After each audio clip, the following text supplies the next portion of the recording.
উপলক্ষে আয়োজিত সভার সম্মানিত সভাপতি, লালমেট জেলার সম্মানিত সুযোগ্য জেলা প্রশাসক, শ্রমিক বান্ধব মানুষ, গতবারেও মে দিবসে যিনি তার সহযোগিতার হাত প্রসারিত করেছিলেন, এবারও করেছেন আমাদের প্রিয় জেলা প্রশাসক জনাব মোহাম্মদুল্লাহ মহোদয়। একটু আগেই কথা বলছেন আমাদের সুযোগ্য পুলিশ সুপার, শ্রমিকদের বান্ধব মানুষ। আমার মনে হয় উনি আসার পরে শ্রমিকদের উপরে একটি লাঠিচার্জ হয়নি। আমাদের সম্মানিত পুলিশ সুপার জনাব মোহাম্মদ সাইফুল ইসলাম, এখানে অতিরিক্ত জেলা প্রশাসক জনাব মাহবুবুর রহমান আছেন, অভিজ্ঞ অতিরিক্ত জেলা ম্যাজিস্ট্রেট আফরোজা বেগম আছেন, এখানে জেলা আওয়ামী লীগের সহসভাপতি প্রিয় ছোট ভাই অ্যাডভোকেট নজরুল ইসলাম রাজু আছেন, উপজেলা চেয়ারম্যান কামরুজ্জামান সুজন আছেন। আহসানুল্লাহ মাস্টার হাত ধরে যে শ্রমিক সংগঠনের জন্ম হয়েছিল, লালমেটের শ্রমিক অঙ্গনের প্রিয় মুখ, প্রিয় শ্রমিক নেতা, প্রতিষ্ঠাতা আহ্বায়ক প্রিয় ছোট ভাই, লালমেট পৌরসভার পৌর আওয়ামী লীগের বিপ্লবী সাধারণ সম্পাদক কাজী নজরুল ইসলাম তপন,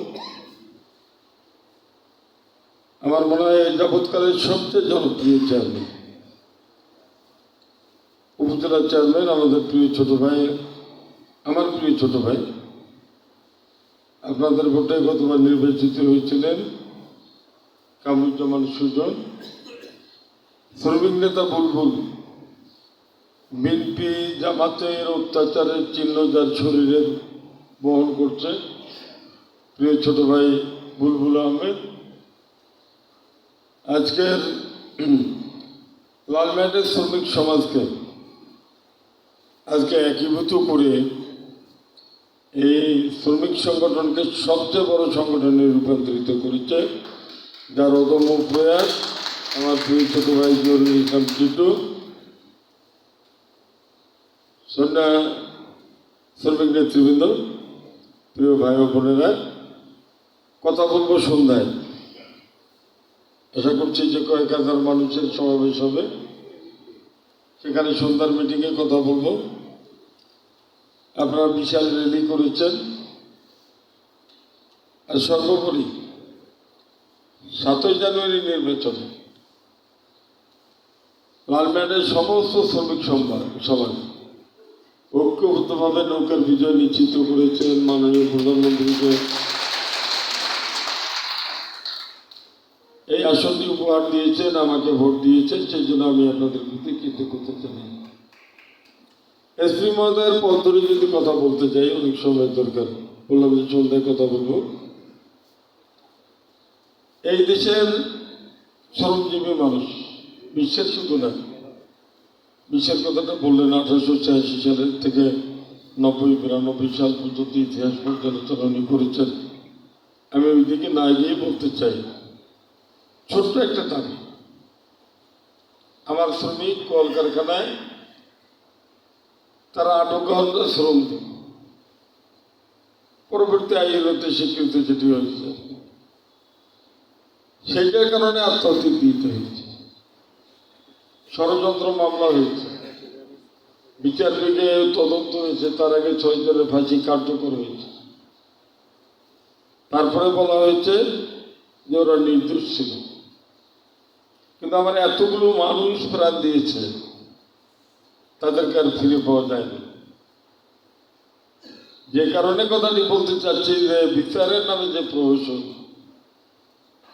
সেটি কিন্তু সৃষ্টির আদি যুগ থেকেই অনেক সময় স্বৈর শাসকদের দ্বারা সেটি সংগঠিত হচ্ছে, যার ব্যতিক্রম বাংলাদেশে বাইরে। শ্রমিক নেতা মনউন মিয়া 6 দফা আন্দোলনে আত্মহত্যা দিয়েছে। এরশাদের আমলে মহিউদ্দিনকে হত্যা করা হয়েছে। বেগম খালেদা জিয়ার রহমানের আমলে শত শ্রমিককে হত্যা করা হয়েছে। আহসানুল্লাহ মাস্টার শ্রমিক সমাজের মাথার মুকুট, নির্বাচিত এমপি থাকাকালীন তাকে নির্দয়ভাবে হত্যা করেছে দিনের বেলায় লোকাচ্যুত করে। সেই মামলার বিচার হয়েছে। বিচারে যারা অভিযুক্ত হয়েছে তারা সবাই বিএনপির শীর্ষস্থানীয় নেতা। আবার আমার আদমজিৎ পাটকল বন্ধ করে দেওয়া হয়েছে, আমার শ্রমের ক্ষেত্র সংকুচিত করা হয়েছে। আমি বলবো এখন সন্ধ্যায় এই শ্রমিকদের নিম্নতম মজুরি যা ছিল সেই মজুরির থেকে কিভাবে মাননীয় প্রধানমন্ত্রী জননেত্রী শেখ হাসিনা 12,000 টাকায় উন্নীত করেছেন সেই ঘটনাগুলো বলবো। একমাত্র এসপি মহোদয় বলেছিলেন বঙ্গবন্ধু 1 মেকে ধারণ করে এই দিনে বঙ্গবন্ধু জাতীয় দিবস হিসাবে ঘোষণা করেছিলেন। আপনাদের মনে আছে 2004 সাল